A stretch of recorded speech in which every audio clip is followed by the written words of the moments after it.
Hi, Paul. Hey, how are you, Mette? How are you doing? I'm doing fine. Where are you?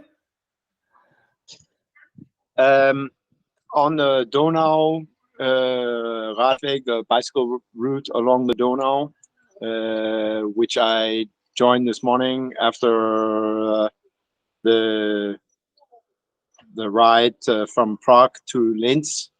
Took a train for about 95 kilometers to jump over the last of the mountains after 3 days of climbing. I think my knees needed a break. So now I'm on the long flat stretches again. I've got about 250 kilometers or so on this stretch, and then I'm in Wien, and I guess Siggy's done probably about 1,250 kilometers on her own wheels by that time. So I think she's showed us what she can, and I'm definitely pretty excited.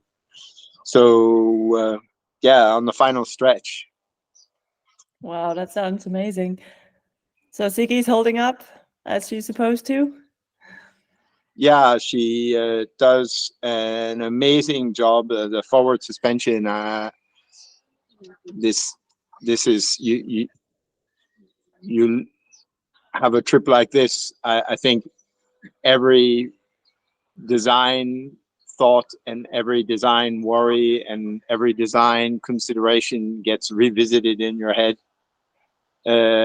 kilometer after kilometer. And one of the big concerns I had was that the forward suspension would dolphin like a boat going through a sea. Oof, oof, oof.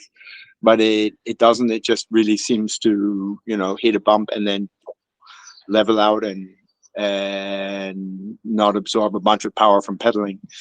So it just gives this really solid but but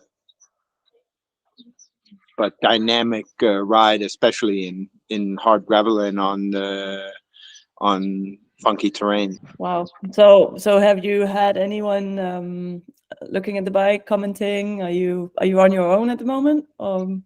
Yeah, I'm on my own. I was riding with a friend of mine, Johan from Aarhus, all the way down to Berlin, and then he had to go back and have a vacation with his daughter, and I rode alone for a few days, and then I got on to Dresden, and from Dresden, Ian Beryl from Hexlocks joined me for 3 days. We rode along the Elbe to Prague.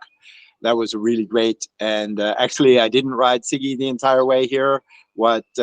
Ian stole the bike from me for a day, and I took his bamboo gravel machine, and we traded a bit. That was also sort of fun because it gave me a chance to feel what a different bike, really well riding bike, also would be like. So I wasn't lost in the feel of Siggy, and it gave him a bit of a taste of what a Siggy is.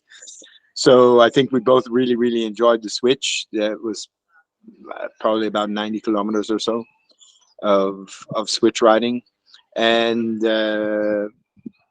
yeah, then in Prague I met someone, and we carried on until yesterday, and she's pointed her nose towards Rome and Salzburg and all that, and I'm going towards Vienna, so I'm on my own for the rest of the stretch, and I figure there's going to be some people to meet in Vienna maybe. Must be lonely being there on your own right now. I don't mind my own thoughts. It would be lonely if it was raining, which is what it's supposed to do tomorrow.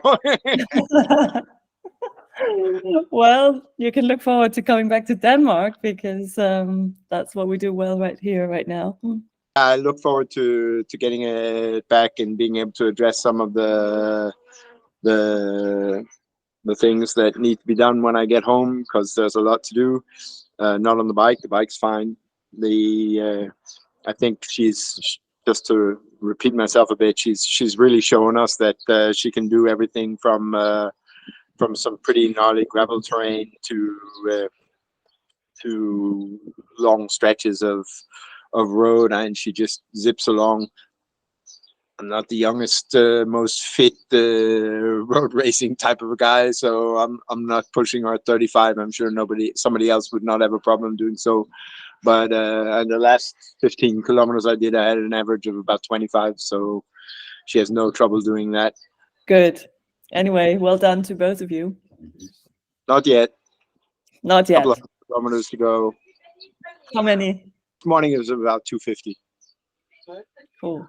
So tonight it'll be about 150 or so. The last day I'll take it quite easy because I already booked a hotel in Vienna. Nice.